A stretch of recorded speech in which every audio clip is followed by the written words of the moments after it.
अस्सलाम वालेकुम नाजरीन। दुनिया एक बार फिर ताकत के एक नए खेल में दाखिल हो चुकी है।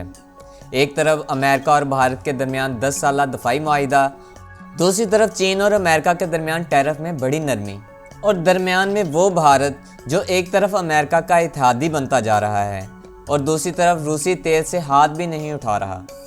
ये सब कुछ बज़ाहिर अलग अलग खबरें लगती हैं, मगर हकीकत में ये एक ही आलमी शतरंज के खेल के 3 बड़े खाने हैं। कौन किसके साथ है और आने वाले सालों में दुनिया की सियासत किस सिमत जा रही है। मोअज़्ज़िज़ नाज़रीन, वाशिंगटन और नई दिल्ली के दरमियान 10 साला दफाई फ्रेमवर्क पर दस्तखत हो चुके हैं। अमेरिकी वज़ीर दफ़ा के मुताबिक ये मुआहिदा खित्ते में इस्तेहकाम और दिफाई डिटरनेंस के लिए संग बुनियाद की हैसियत रखता है। अमेरिका भारत को एशिया में चीन के मुकाबले में मरकज़ी इत्तेहादी बनाना चाहता है, लेकिन नाज़रीन ये वही मौका है जहाँ ये कहानी दिलचस्प हो जाती है। इसी अमेरिका ने कुछ हफ्ते पहले भारत पर रूसी तेल की खरीदारी के मामले पर दबाव डाला था और भारतीय रिफाइनरी को रूसी तेल की खरीदारी रोकनी पड़ी थी। अब सोचने की बात यह है कि जिस मुल्क पर आप माशी दबाव डाल रहे हैं उसी से आप एक दहाई का दफाई मुआहिदा भी कर रहे हैं। ये तजाद नहीं, ये हिकमत अमली है। अमेरिका जानता है कि अगर चीन को रोकना है तो भारत को साथ रखना ज़रूरी है, इसीलिए एक तरफ दबाव, दूसरी तरफ दफाई तावन। ये पॉलिसी वाशिंगटन के लिए नई नहीं, ये वही कैरेट एंड स्टिक पॉलिसी है जहां एक हाथ में मुआहिदा और दूसरे हाथ में पाबंदियां होती हैं। मोअज़्ज़िज़ नाज़रीन, भारत दुनिया के सबसे बड़े खाम तेल दरामद करने वाले ममालिक में शामिल है। अपनी ज़रूरियात का 85% तेल बैरून मुल्क से खरीदता है, और जब रूस ने यूक्रेन की जंग के बाद रियायती कीमतों पर तेल देना शुरू किया तो नई दिल्ली ने मौका गनीमत जाना और रूस से बड़े पैमाने पर सस्ता तेल खरीदना शुरू कर दिया। ये वही बात थी जो वाशिंगटन को पसंद नहीं आई।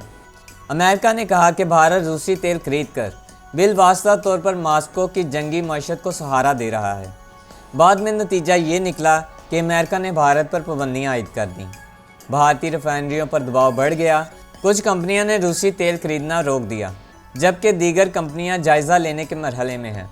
ये वही नुक्ता है जहां भारत अपनी स्ट्रेटजिक ऑटोनॉमी दिखा रहा है, यानी हम अमेरिका के पार्टनर भी हैं लेकिन रूस से भी ताल्लुक़ ख़त्म नहीं करेंगे।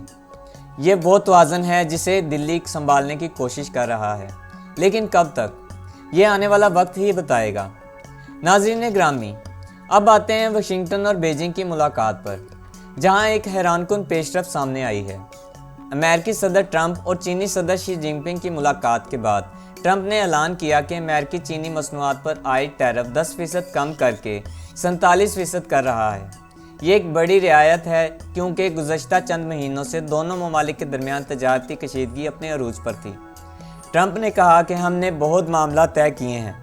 नायाब मादनियात की तजारत और ज़री मसनूआत की खरीदारी के हवाले से पेशरफ्त हो चुकी है।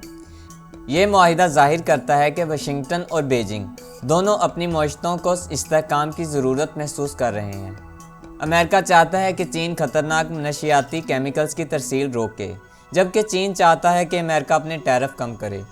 एक तरह से ये गिव एंड टेक डील है।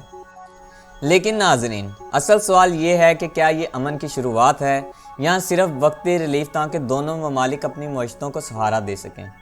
मोअज़्ज़िज़ नाज़रीन, अगर आप तीनों वाक़यात को एक साथ देखें, अमेरिका भारत दफाई मुआहिदा, भारतीय कंपनियों पर अमेरिकी पाबंदियाँ और चीन पर टैरिफ में नरमी, तो एक नई हिकमत अमली सामने आती है।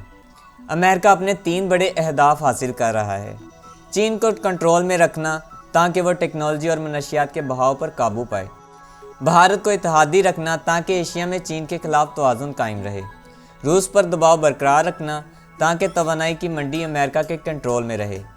ये वो आलमी मुसल्लस है जहां हर मुल्क एक दूसरे के साथ मुस्करा कर हाथ मिलाता है, लेकिन पसे पर्दा अपने मुफादात की गिनती कर रहा है। तो नाज़रीन, ये है नई आलमी सियासत की हकीकत। पाबंदियाँ भी चल रही हैं, मुआहिदे भी हो रहे हैं, और एतमाद वो एक लफ्ज़ से ज़्यादा कुछ नहीं रहा। सवाल ये है, क्या ये मुआहिदा वाकई अमन की तरफ कदम है या आने वाले बड़े इक़्तिसादी और दफाई मुकाबले का आगाज़ है? आपका क्या ख्याल है? कमेंट्स में ज़रूर बताएं। अगर वीडियो पसंद आई हो तो लाइक शेयर करें और चैनल को सब्सक्राइब करना मत भूलें।